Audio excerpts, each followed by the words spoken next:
నమస్కారం. నా పేరు సుశీల మార్గాని, మాది రాజమహేంద్రవరం. మా రాజమహేంద్రవరానికి ఎంపీ మార్గాని భరతరామ్ గారు ఎంపీగా గెలవడమే ఒక వరం అని చెప్పుకోవాలి. ఎందుకంటే ఇప్పుడు దాకా కూడా మాకు అభివృద్ధి అనేది నోచుకోకుండా ఉన్నటువంటి గ్రామం, ఒక పెద్ద పల్లెటూరుగా ఉన్నటువంటి గ్రామంగా ఉండేది మా రాజమహేంద్రవరానికి ఒక భరతరామ్ గారు ఒక వరం అని చెప్పుకోవాలి. ఆయన ఎన్నో మెడికల్ కాలేజ్ రప్పించారు, రోడ్లన్నీ బాగు చేస్తున్నారు, డ్రైనేజీలు ఒకటి మొత్తం అభివృద్ధి చేస్తున్నారు. ఇక్కడ రోడ్లు చూసుకుంటే ఎంతో షాకింగ్ గా ఉంటది. ఆ విశాలవంతమైన రోడ్లు అవంతా కూడా అభివృద్ధి పరిచింది మరి మార్గాని భరతరామ్ గారు కాదంటారా?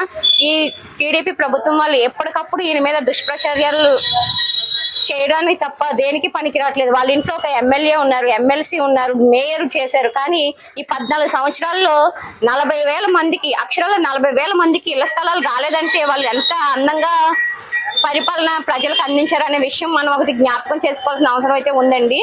తర్వాత ఎప్పుడు కూడా భరత్ గారి మీద ఆయన చేసిన అభివృద్ధి మీద 0.5% కక్కుర్తి, 25% కక్కుర్తి వేషాలు అని అంటారు ఆదిరెడ్డి వాసు గారు.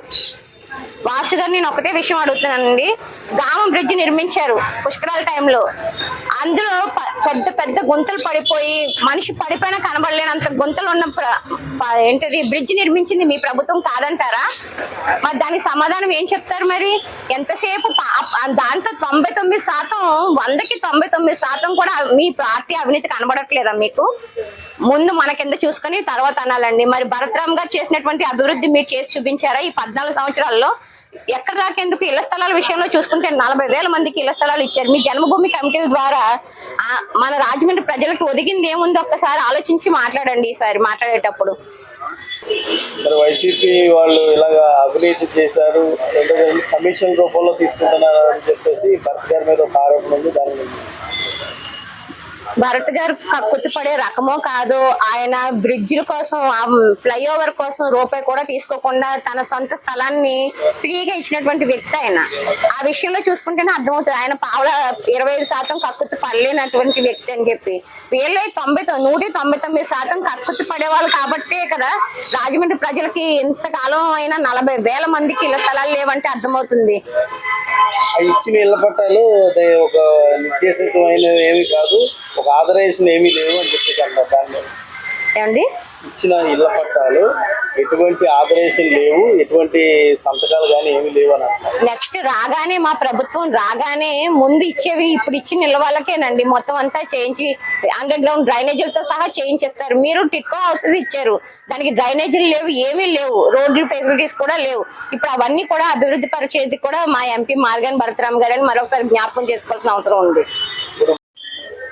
మోరంపూడి ఫ్లైఓవర్ దగ్గరికి వస్తాయండి. మోరంపూడి ఫ్లైఓవర్ కి ఎంతో మంది శిలాపలకాలు అయితే వేశారు, కానీ ఇప్పుడు దాకా ఎటువంటి చిన్న రాయి వేసిన పని కూడా జరగలేదు అక్కడ. కానీ భరతరామ్ గారు ఒక్కరే ఎంతో సంకల్పంతో ఆ పని కంప్లీట్ గా పూర్తి చేసినటువంటి వ్యక్తి అండి మార్గాని భరతరామ్ గారు.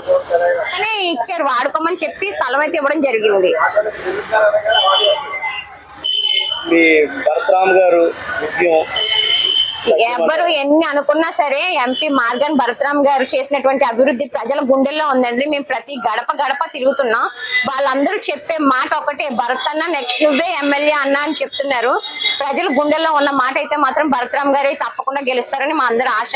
టీడీపీ మహిళలు ఏమన్నారంటే మా ఆదిరెడ్డి అప్పారావు గారు ఇంచుమించు 60 నుంచి 70,000 మెజార్టీతో నెగ్గిపోతున్నారు. దాని మీద అది పెద్ద జోక్, ఈ సంవత్సరంలో పెద్ద జోక్ అనే చెప్పుకోవచ్చండి. ఎందుకంటే జనానికి తెలుసు ఎవరు మంచి చేస్తున్నారు, ఎవరు చెడు చేస్తున్నారు. ఎవరు మంచి చేసేవారు కాబట్టే కదా మనకి ఇళ్ల స్థలాలు 40,000 మందికి రాజమండ్రి ప్రజలకు ఇచ్చారు. అండ్ ఇంకా డ్రైనేజీల విషయాలు చూసుకున్నా, రోడ్ల విషయాలు చూసుకున్నా, మెడికల్ కాలేజ్ విషయాలు, స్కూల్స్ డెవలప్మెంట్ ఇవన్నీ చూసుకున్నా సరే భరత్ గారే ప్రజల గుండెల్లో ఉన్నారు. పైకి చెప్పేది ఒకటి, ఎలక్షన్స్ అయ్యాక వచ్చే రిజల్ట్ వేరేనండి. కాబట్టి భరత్ అనే కన్ఫామ్ గా గెలుస్తాడండి.